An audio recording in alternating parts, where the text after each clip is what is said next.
Hello everybody, welcome to some more card reveals from Whizbang's workshop. I want to call it the Magnificent Workshop, but there's some spooky stuff in here, honestly. By the way, I know some of the card reveals, came up other days, but I'm not going to do one card at a time per video, so I'll put like a backlog of 3 cards or something until we get some like more expansive reveals, in which case then I'll do it daily. So I didn't miss the other 2 reveals. First though, we're going to deal with a reveal that happened literally seconds before I started recording this. King Plush, new Hunter Legendary. 9 mana 6/6 beast, charge, battlecry, return all minions with less attack than this to their owner's decks. This might be one of the most frightening cards I've seen for quite some time now. Hunter's not in a particularly strong place right now. I wouldn't say they were in an equally super weak place. I would argue this is scarier than King Crush, and obviously that is the play on words here is King Crush, the classic Hunter 9 mana 8/8 charge minion. Crush, though, really had one job, right? And it was to smork. He smorked the face.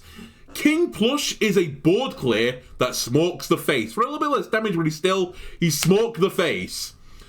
The way to think of this right now, or at least how I'm thinking of it, it's almost like Clean the Scene, which is a 5 mana spell that required some setting up to do, i.e. 3 minions dying, with a 4 mana 6/6 charge beast on it.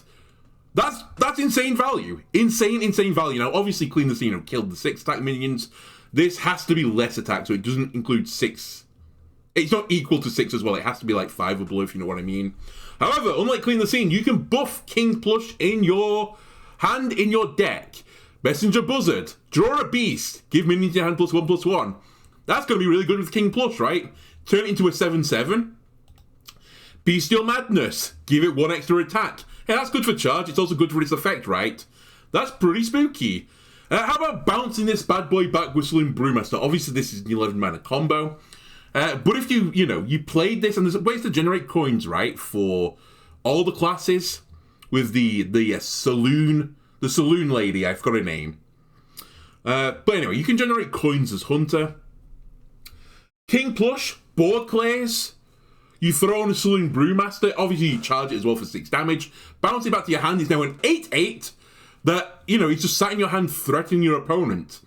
By the way, even stronger, it isn't killing the minions, it's returning them back to their owner's decks, which means that no death rattles will go off during this. Like, it is truly scary, this card.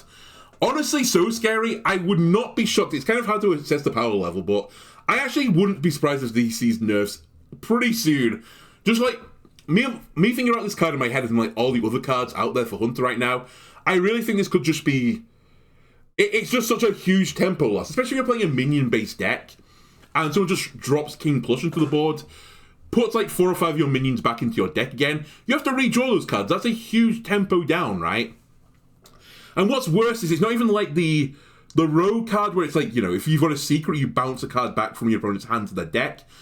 Your opponent has played mana to play these minions. Like, you're denying them mana as well. Like, King Plush is going to be an insane card.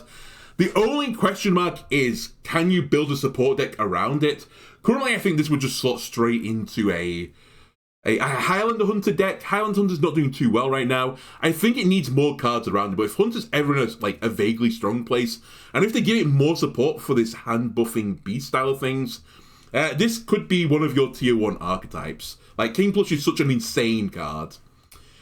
We also have, and this was released yesterday, new and first Death Knight hero card. The Headless Horseman, the 6 mana Blood Unholy Rune card. Battlecry, destroy an enemy minion with the most attack. Shove my head into your deck, you must get it back. Aha, very rhymey. I actually kind of don't like this on the card. It's got so much fruity text on it because they wanted it to be it wanted it to rhyme, right, as be a story. There are some things about this I really like, but the text on the card is just too fruity for my liking. Anyway, so you play your hero on 6, it destroys the enemy minion with the most attack. Great, that's 6 mana single target destruction. What does the hero power become? The hero power becomes Pulsing Pumpkins. Deal 3 damage with Crushing Brawn. My army shall be yours if my head is drawn. Because it mentions on the main text, you shuffle your head into the deck, the Horseman's head. When you draw this, it casts And it says, your enemy will cower, imbue the souls of undead into your hero power. And this converts your pulsating pumpkins or pulsing pumpkins into like the pulsing pumpkins Mark II, which means that you still do 3 damage when you use it, but you also discover an undead minion and it gets added to your hand. They say here, we deal 3 damage with crushing brawn, discover an undead to serve as your pawn. Again, it goes into your hand, so it doesn't go straight to the field. That would be hyper OP. I like it. I like the context of the card. I like that when you find your horseman's head, the hero changes to include the head. There's too much fruity language on the card for my liking. I may be a little bit of an old boomer, an old grumpy man, but yeah, it's just a little bit too much on the card for me for something that is... It's actually pretty simple, the effect. Also, key to note about this card is that Steam Cleaner is going to rotate out when this rotates in. So there's not that many ways to disrupt the horseman's head, right? Because 2 mana deal 3 damage is the button. Obviously, it's a really good button.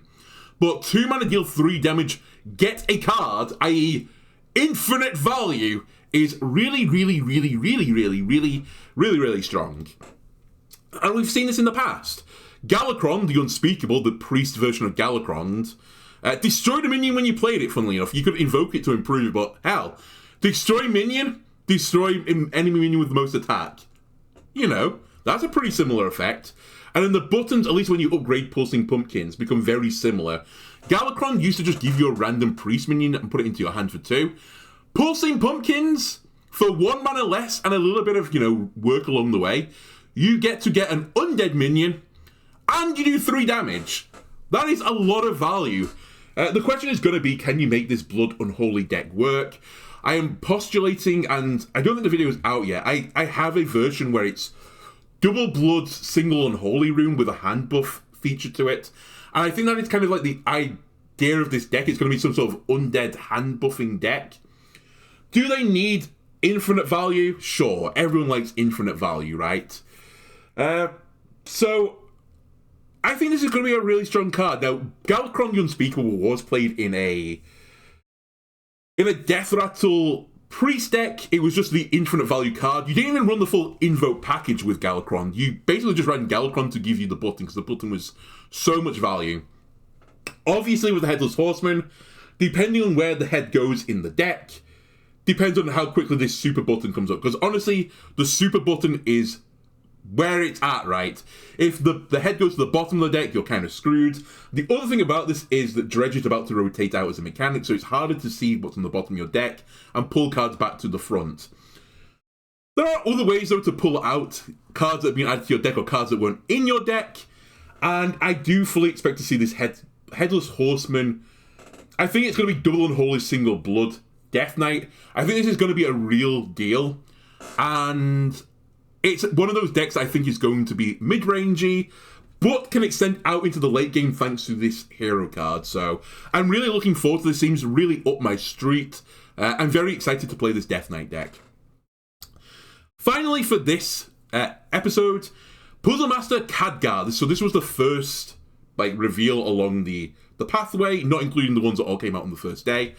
6 mana 5/5, Battlecry. Equip a 0/6 Wisdom Ball that casts helpful mage spells. Okay. More fruity language on the cards. What is actually happening here? Well, the Magic Wisdom Ball is a 3 mana 0/6 weapon. It just gets automatically equipped. That's fine. At the end of your turn, cast a helpful mage spell. Lose 1 durability. Alright, more fruity language. What does a helpful mage spell mean? So, as I understand it... Oh, by the way, Rustrock Viper is still in rotation, so if this card is strong, Rustrock Viper is going to probably be a definite thing that is put into ETC anyway, but it'll be targeting this card. So I actually think Puzzle Master Khadgar is not going to be particularly strong. But the Wisdom Ball itself. So, as I understand the way this works, is there are a pool of 10 spells right now for Mage that Wisdom Ball can pick amongst. These spells are Arcane Missiles, Mirror Image, Frostbolt, Arcane Intellect, Counterspell, Ice Barrier, Fireball, Polymorph, Blizzard, and Flame Strike. And the Wisdom Ball will pick amongst those a card that is suited to the situation you're in. It's very much like Zephrys, right? And when people saw this at first, before it was fully elucidated what it did, people were worried this was like Zephrys Plus. Like Zephrys without any condition to set it up. And it went off 6 times, potentially. Unfortunately, it isn't quite as good as Zephyrus, and as I understand it, it kind of works the same way as the Wisdom Ball worked in the duels and the dungeon runs, where it will do helpful things sometimes, but equally sometimes it will do less than helpful things, right? So if you imagine a situation where your opponent has a big board of minions, Wisdom Ball might do, he might do a Blizzard, might do a Flame Strike. If your opponent has no minions, maybe it'll do a Mirror Image. Maybe it'll do a Fireball to the face. Maybe it'll put Counterspell on the board. Maybe it'll put Ice Barrier. Basically, it's going to do something slightly random between a mana cost of 7 and 1. Obviously, the more mana you spend on stuff is normally better. The more it gets cheated out, the better. But if your opponent isn't playing minion-based decks, and a lot of these do target minions, Arcane Missiles is, I know, it hits the face as well, but it's probably going to be more often selected for minion control. Frostbolt, again, can go to the face, but probably minion control. Fireball could be face, probably minion control. And I don't know how often when, it selects a Fireball in a situation where maybe there's nothing on the board. If the Fireball can hit your own things, can it hit your own face? I don't actually know how it does. I don't know how the targeting works. It says helpful, but it doesn't say targeted, so for all I know, it might go like, the opponent's face is free to Fireball. I'll cast a Fireball randomly, and you might hit your own face, so I think there's a lot of question marks over this card. But yeah, Polymorph, again, you need minions. Blizzard, minions. Flame Strike, you need minions, right? If the game is not minion versus minion, Khadgar is probably going to do one of a few things. It's going to apply Mirror Image, Ice Barrier, Counterspell, or Arcane Intellect. That's what I'm going to guess is going to happen more often than not. Maybe it will go for this Fireball to the face. I don't quite know that yet, and really, we're just going to have to test this out to see what happens. But potentially, this card could be insane. It is 6 turns of getting a free spell. That could be somewhere between, cheating out 42 mana if Flame Strike goes off every single time and does something, versus cheating out 6 mana worth of stuff via Mirror Image. It's such a broad range of what could happen. It may also cast spells that hurt you as well, so I think Khadgar, at least on this early premise, I think it's going to be too random. I don't think the helpful effects, the helpful mage spells, are going to always be as helpful as you want them to be, at least compared to something like Zephyrus. So yeah, that is my gut feeling right now, but we'll have to see. Anyway, as I said, there are more reveals going on per day. I will, again, if it's just single card reveals, I'll try and compress it into a single video of 3 cards, but we're getting to the point now where they'll start doing the class reveals and more cards will get, shown up. That's all for today, so if you enjoyed this one, leave a like and subscribe. Everyone helps me out, and I'll see you again next time. Bye!